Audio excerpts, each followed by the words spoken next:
আসসালামু আলাইকুম। আজকে নিয়ে আসলাম মজার একটি রান্না, পেঁপে রান্না। এভাবে পেঁপে রান্না করলে রুটি, পরোটা এবং গরম ভাতের সাথে জাস্ট জমে যাবে।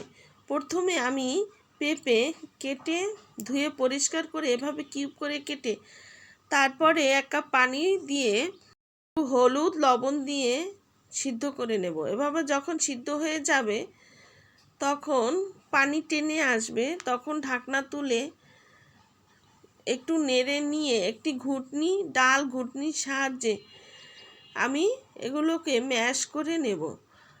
আপনারা আপনাদের কাছে যদি ম্যাশার থাকে তাহলে অবশ্যই ম্যাশার দিয়ে করে নেবেন। ম্যাশ করে নিলেই হলো, যে যেভাবে করে। এখন যখন এভাবে ম্যাশ করা হয়ে যাবে তখন আমি দিয়ে দেব একটি বাগার। এই বাগারটি হচ্ছে এই রান্নার মূল অংশ। প্রথমে একটি প্যানে 4 টেবিল চামচ তেল গরম করে তার মধ্যে 3-4টি শুকনো মরিচ আর 2টো তেজপাতা আর 3 কোয়া বড় সাইজের রসুন দিয়ে তার মধ্যে 3টি বড় কুচনো পেঁয়াজ দিয়ে একটু লালচে করে ভেজে নেব। যখন এভাবে লালচে হয়ে আসবে তখন দিয়ে দেব 5-6টি মাঝখান থেকে চিড়ে কাঁচা মরিচ আর দিয়ে দেব 3 টেবিল চামচ কোরা নারিকেল। আপুরা, আমি এখানে কোরা নারিকেল ব্যবহার করার আগে এর মধ্যে কিছু কুচো চিংড়ি দিয়ে দিয়েছিলাম। ভিডিওটুক মনে হয় স্কিপ হয়ে গেছে।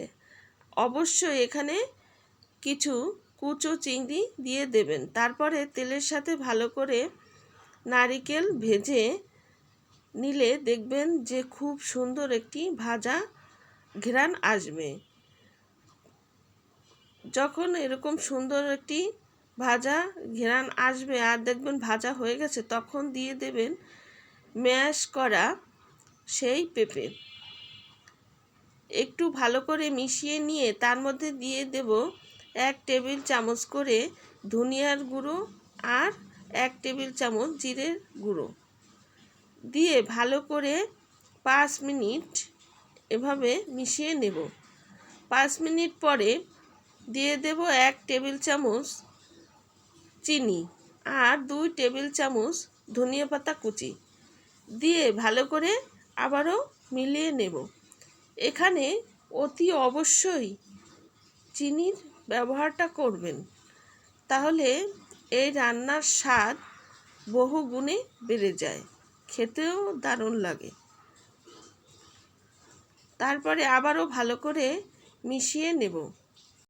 ভালো করে মিশিয়ে নেওয়ার পরে যখন দেখব এভাবে প্যান থেকে গা ছেড়ে আসছে তখন